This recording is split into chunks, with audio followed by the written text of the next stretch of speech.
এই যে আমরা এক সাইডে দিলাম। আবার দেখেন কোন একটা কালার আসতেছে। এরকম কালার আসতেছে। এখানেও যদি দেই এখানেও কোন কালার আসতেছে। এই যে সঙ্গে আজকে আমি দেখাবো আয়োডিনের পরীক্ষা। তো আয়োডিনের পরীক্ষা করার আগে আমি হলো ৪ ধরনের লবণ নিয়েছি। কোন লবণে আয়োডিন আছে এবং কোন লবণে আয়োডিন নাই। মূলত সেটাই দেখার জন্য। বাজার থেকে যে আয়োডিন লবণগুলো নিয়ে আসি সেগুলোতে আয়োডিন যুক্ত লেখা থাকে। আসলে কতটুকু আয়োডিন আছে সেটা পরীক্ষা করে দেখব। মূলত আয়োডিনের সোর্সটা আমরা বিভিন্ন খাদ্য থেকে পেয়ে থাকি। তার মধ্যে লবণে আমরা পেয়ে থাকি।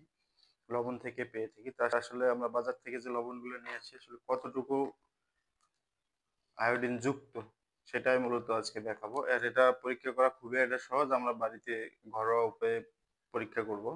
সেটার জন্য একটা লেবু হলে হবে এবং একটু ভাত, সাদা ভাত অথবা ভাতের মাড় এই ২ টা দিলেই হবে। ভাতের মাড়ে আছে স্টার্চ এবং লেবুতে সাইট্রিক অ্যাসিড। এই ২ টা সংমিশ্রণ করে লবণে দিলেই বোঝা যাবে যে আয়োডিন আছে কিনা। তো চলুন আমরা দেখি কোনটাতে কতটুকু লবণ আছে। তার জন্য নিয়েছি এসিআই লবণ একটা নিয়েছি এবং কনফিডেন্স এবং ২ প্রকার খোলা লবণ নিয়েছি আমি যে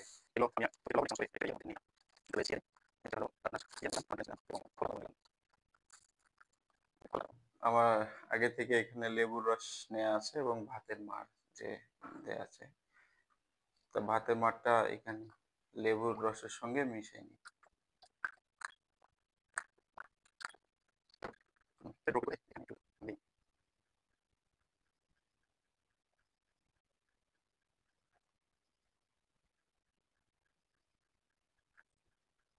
৪ ধরনের লবণের মধ্যে ১ম এ দিয়েছি হলো এচিএ।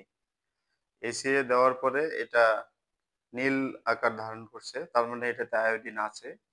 আবার কনফিডেন্স এ দিয়েছি, কনফিডেন্স এও নীল আকার ধারণ করছে এবং বাজার থেকে যে লবণ নিয়েছি ২ টা খোলা লবণ, খোলা লবণ ২ টাতে কোনো নীল আকার ধারণ করেনি। তার মানে খোলা লবণে আয়োডিন নাই। তো আমরা আবার দেখাবো একটু ভিউ করে দেখাই। যদি যে আপনারা দেখতে পাচ্তেছেন যে এসিআই লবণ, এসিআই লবণে আসলে আয়োডিন আছে। এটা যে ইয়েটা নীল হয়ে গেছে। তারপরে যে কনফিডেন্স যদি আমরা দেখি, কনফিডেন্স লবণেও বেশ আয়োডিন আছে। আয়োডিন থাকার কারণে এরকম কালার হয়েছে নীল কালার এবং খোলা লবণ। ২ ধরনের খোলা লবণ নিয়েছি। খোলা লবণে কোনো আয়োডিন নাই। আমরা যদি অন্য আরেক পাশে দিয়ে দেখি, এটা এক সাইডে দিয়েছি, আরেক সাইডে দিই। এই যে আমরা এক সাইডে দিলাম। আবার দেখেন কোনো একটা কালার আসতেছে। এরকম কালার আসতেছে। এখানেও যদি দেই এখানেও কোনো কালার আসতেছে। এই যে সঙ্গে, সঙ্গে একটা কালার।